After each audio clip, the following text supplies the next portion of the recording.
Oh, hi. Who is it?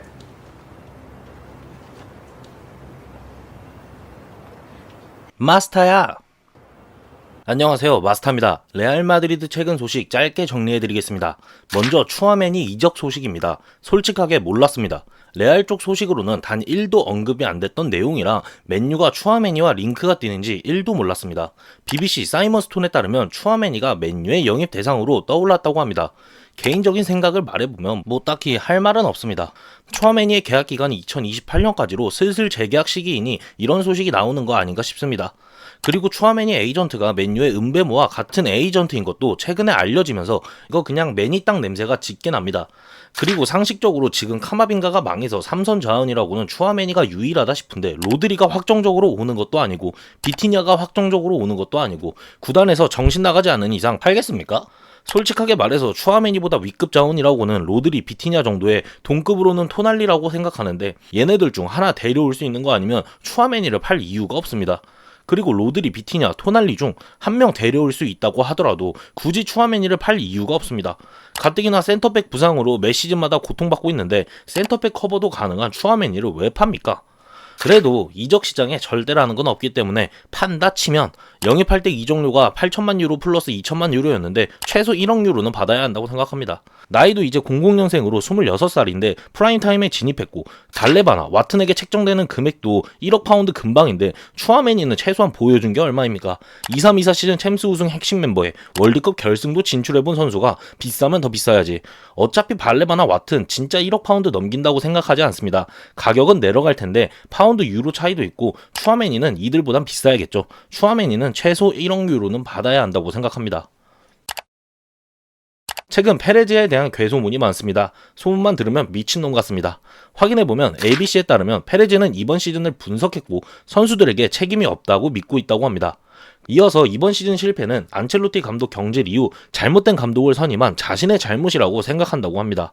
올 시즌 문제는 감독이 문제였으며 선수단의 실력이 매우 뛰어나기 때문에 선수들의 잘못은 전혀 아니었다고 생각한다고 합니다. 그리고 12월 셀타비고전 알론소를 경질하려고 했지만 호세랑의 산체스가 기다리라고 설득했다고 합니다. 알론소는 1월 수페르코파 이후 날아갔고 페레즈는 한 달을 낭비했다고 생각하고 더 일찍 경질시켜야 했다고 생각한다고 합니다. 정신 나간 양반 같습니다. 그리고 다음 감독은 스스로 결정하기로 했다고 합니다. 사비 알론소 고용 때와는 다르게 100% 그의 결정이 될 거라 합니다. 그리고 영입 계획으로 미드필더 수비수 영입, 엔드릭, 니코파스, 빅토르 무뉴스 복귀라고 합니다. 진짜 지게를 타야 하나 싶습니다. 그리고 최근 마르카 소식으로 페레즈는 아르벨로아 감독이 유수 선수들을 1군에 기용하기로 한 선택을 납득하지 못했다고 합니다.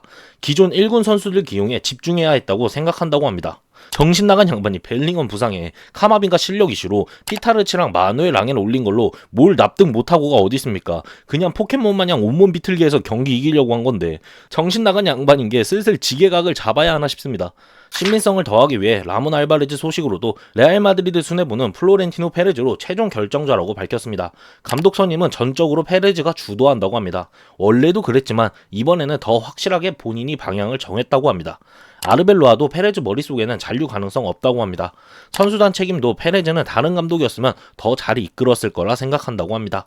이어서 대대적인 리빌딩도 없다고 합니다. 기존에 나온 대로 니코파스, 엔드릭, 빅토르 무뉴스를 복귀시킨다고 합니다. 아르헨티나 에미넴은 임대 갈 예정이라고 하며 이는 마르카에서도 나오고 있는 소식으로 아르헨티나 에미넴의 임대는 확실해 보입니다. 라센시오, 카마빙가, 세바요스, 프란의 매각도 준비되고 있다고 합니다. 다만 세바요스랑 프란은 이적 의지가 있지만 라센시오랑 카마빙가는 잔류 의지가 강하다고 합니다. 솔직히 아직도 라센시오는 아깝습니다. 저는 계속 나초처럼 4옵션이면 남겨도 된다고 생각합니다. 그런데 아르벨로아에게 왜 출장 안 시켜주냐고 개긴 게 이어진다면 꺼져야 한다고 생각합니다. 카마빙가는 말해서 뭐합니까? 볼장 다 봤습니다. 마지막으로 카르바알 소식입니다. 라몬 알바레스가 카르바알 관련 코멘트로 카르바알은 팀에 기여하고 월드컵에 가고 싶게 출전 시간에 대한 불만을 갖고 있고 아르벨로아와 관계가 좋지 않다고 합니다. 최근 인터뷰를 통해서도 아르벨로아는 카르바알에 대한 질문에 Bueno, yo tengo 20 jugadores o 23 jugadores. Yo creo que cualquier jugador del Real Madrid tiene opciones de ir al Mundial y a mí, si me lo permitís, voy a pensar en lo que es lo mejor para mi equipo. 카르바알에 대해 이렇게 말한 것은 카르바알이 월드컵 명단을 두고 경쟁하고 있다고 하지만 아르벨로아는 팀이 우선이기 때문에 억지로 카르바알을 선발로 기용하지 않을 거라는 의미를 담고 있다고 생각합니다. 토르에 피콘도 카르바알은 아르벨로아가 자신에게 공정하지 않다고 생각하고 있으며 월드컵에 출전할 수 있는 마지막 기회를 빼앗고 있다고 생각한다고 말한 것을 보면 카르바알, 아르벨로아 둘의 관계는 좋지 않은 것이 확실해 보입니다. 최근 정신 나간 소식들만 들려오는 것 같습니다. 특히 페레즈, 이 회장님이 드디어 미친 것 같습니다. 이번 여름 레알 마드리드가 어떻게 흘러갈지 모르겠습니다. 월드컵 보면서도 정신 나간 소식이 계속 들려올 것 같아 어지럽습니다. 그럼 이번 영상은 여기서 마치겠습니다. 좋은 하루 보내시길 바랍니다. 바모스 마드리드.